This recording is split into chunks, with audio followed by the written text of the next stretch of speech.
नमस्कार दोस्तों, मैं मुकेश कुमार एक बार फिर आप लोगों को स्वागत करता हूं। दोस्तों, हम इतिहास पढ़ रहे थे। इतिहास में धर्म के बारे में पढ़ रहे थे, जिसमें पढ़ना है आज जैन धर्म के बारे में। दोस्तों, जैन धर्म के संस्थापक की बात करें तो जैन धर्म के संस्थापक ऋषभ देव थे।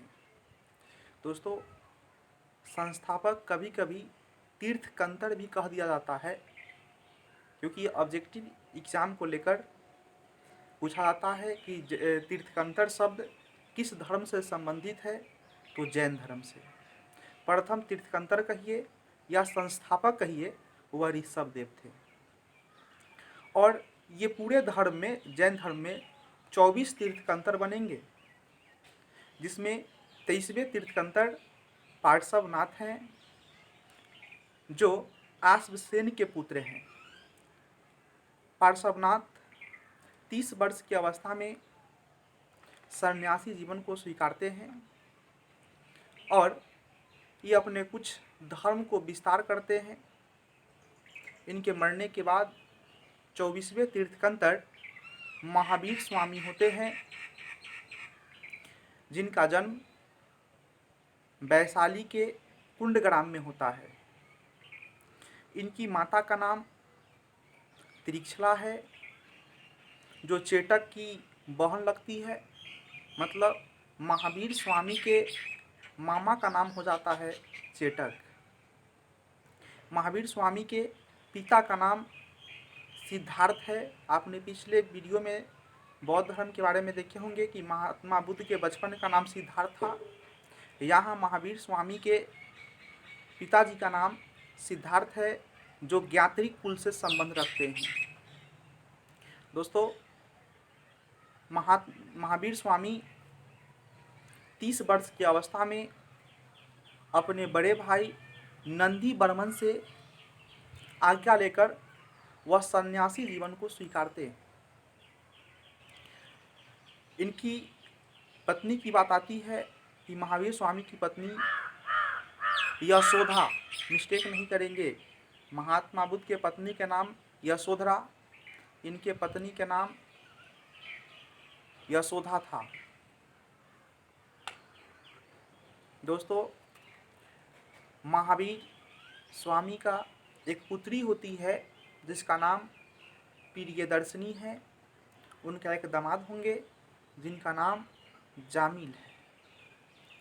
जब जैन धर्म के बारे में अध्ययन करते हैं तो थोड़ा सा ध्यान देंगे कि जैन धर्म की दो संगति हुई है। एक आपको 300 ईसा पूर्व में जो पाटलिपुत्र में हुआ है, दूसरा 6ठी शताब्दी में जो गुजरात के वल्लभी स्थान पर हुआ था। जैन धर्म में त्रिरत्न के बारे में पूछा जाता है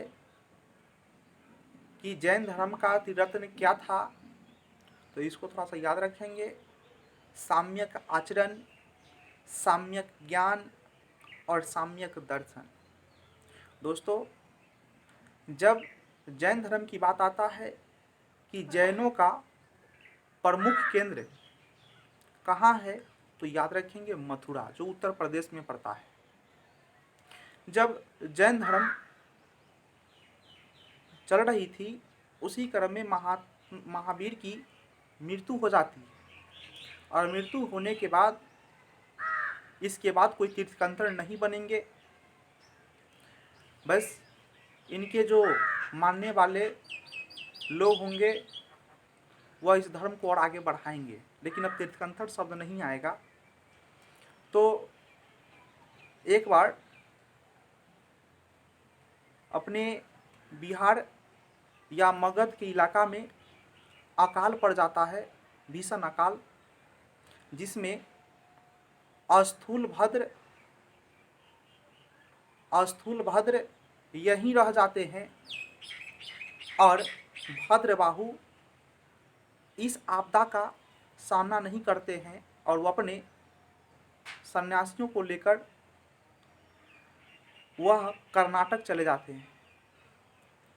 जब 12 बरस की ये घोर संकट, जिस तरह से आज कोरोना का महामारी है, उस ज़माने में भी महामारी हुआ होगा, आपदा आया होगा, और उस आपदा को लेकर भद्रबाहु कर्नाटक में 12 वर्षों तक रहते हैं। जब यहाँ अकाल समाप्त हो जाता है तो वह अपने सभी लोगों के साथ फिर से वापस लौट जाते हैं। परंतु यहाँ का जो जैन धर्म को मानने वाले होते हैं, वो दोनों में विवाद हो जाता है। तो विवाद होने के लिए भद्रबाहु वाले लोग पूछते हैं कि क्या प्रमाण है कि आप हमसे अलग हैं। तो कहते हैं कि मैं श्वेत वस्त्र पहनता हूँ, यानी मैं श्वेतांबर हो गया। तो भद्रबाहु वाले लोग भी कहें कि मैं वस्त्र पहनूंगा ही नहीं, मतलब आज से मैं वस्त्र नहीं पहनूंगा, और उन्होंने अपने आप को दिगंबर साबित कर देता है। और इसी आधार से जैन धर्म दो भागों में बढ़ जाता है, एक श्वेतांबर और दूसरा दिगंबर। दोस्तों, जब इसको और आगे हम आगे ले चलते हैं तो दोस्तों, जैन धर्म के प्रथम भिक्षुकनी, जिसे हम चंपा कहते हैं, जो सबसे पहले महिला होकर जैन धर्म को स्वीकारा, क्योंकि इससे पहले जैन धर्मों में महिलाओं को शामिल होने से रोका जाता था। परंतु सबसे पहली महिला चंपा थी, जो जैन धर्मों में पहली भिक्षुकनी बनी। जैन धर्म वाले लोग आत्मा पर अपनी आत्मा की मान्यता को मानते थे। वह अपने कर्म और पुनः जन्म पर विश्वास भी रखते थे। वह ईश्वर की मान्यता नहीं मानते थे, मतलब ईश्वर पर वो विश्वास नहीं करते थे। वह सिर्फ अपने कर्म पर ही विश्वास रखते थे। परंतु जैन धर्म के तीर्थंकरों को अगर आपकी जीवनी पढ़नी हो तो एक कल्पसूत्र जो भद्रबाहु द्वारा लिखा गया है, उसमें आपको मिल जाएगा जितने भी तीर्थंकर हैं। और बात आती है महावीर स्वामी का, तो महावीर स्वामी की मृत्यु 72 वर्ष की अवस्था में राजगिरी की पावापुरी में हो जाता है, 468 ईसा पूर्व में।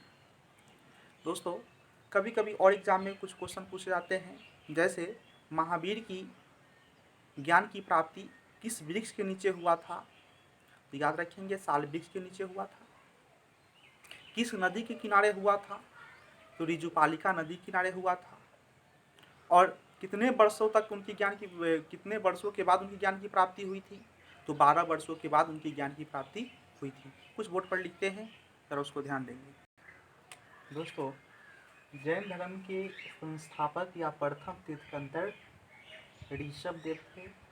जैन धर्म में कुल 24 तीर्थंकर हुए, जिनमें से 23वें तीर्थंकर पार्श्वनाथ थे, जो आश्वसेन के पुत्र थे, तथा 24वें तीर्थंकर महावीर स्वामी हुए, जिनका जन्म 540 ईसा पूर्व में वैशाली के कुंडग्राम में हुआ था।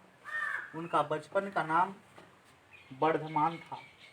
इनके माता का नाम त्रिक्षला, जो चेटक की बहन थी। इनके पिता का नाम सिद्धार्थ था, जो ज्ञात्री कुल के सरदार थे। इनकी पत्नी का नाम यशोदा एवं पुत्री का नाम प्रियदर्शनी तथा दामाद का नाम जामिल था, जिन्होंने 30 वर्ष की अवस्था में बड़े भाई नंदी वर्मन से अनुमति लेकर सन्यासी जीवन को स्वीकारा। महावीर 12 वर्षों तक साल वृक्ष के नीचे, जो ऋजुपालिका नदी पड़ती है, उसी नदी के किनारे साल वृक्ष के नीचे कठिन तपस्या करते हैं, जिससे उनकी ज्ञान की प्राप्ति हो जाती है और वे अपने धर्म को पूरी तरह से प्रचार करते हैं। और प्रचार करने के बाद उनकी मृत्यु 72 वर्ष की अवस्था में राजगीर, जो बिहार में ही पड़ता है, तो राजगीर के पावापुरी में उनकी मृत्यु हो जाती है। इनके मृत्यु के बाद इनके धर्म दो भागों में बढ़ जाता है, एक श्वेतांबर, दूसरा दिगंबर। क्योंकि एक भद्रबाहु एगो स्थूल भद्र होता है, जो श्वेतांबर होता है वह स्थूल भद्र है, दिगंबर है वह भद्रबाहु है। जैन धर्मों में पहली जैन संगति 300 ईसा पूर्व में हुआ था पाटलिपुत्र में, और दूसरी जो बौद्ध संगति हुई थी 6ठी शताब्दी में, जो वल्लभी गुजरात में पड़ता है, तो वल्लभी में हुआ था। जैन धर्मों में त्रिरत्न है, जिसमें कहा गया है साम्यक आचरण मतलब मानव की आचरण अच्छा होना चाहिए, साम्यक ज्ञान मतलब अच्छे ज्ञान को अध्ययन करना चाहिए, साम्यक दर्शन मतलब हमें अच्छे चीज़ों को दर्शन करना चाहिए। उसके बाद कुछ नीचे लिखा गया है कि जैन धर्म में आत्मा की मान्यता नहीं थी। दूसरा लिखा गया है कि जैन धर्म में कर्मवाद मतलब अपने कर्म पर विश्वास और पुनः जन्म में लोग विश्वास रखते थे कि जैसा कर्म कीजिएगा वैसा अगले पीढ़ी मतलब अगले जो जन्म होगा उसी के आधार पर ही होगा। जैन धर्म में ईश्वर की मान्यता नहीं थी। जैन धर्म में तीर्थंकरों की जीवनी कल्पसूत्र में रचा गया है, जो भद्रबाहु द्वारा लिखा गया था। फिर पुनः हम अगले वीडियो में मिलेंगे। धन्यवाद।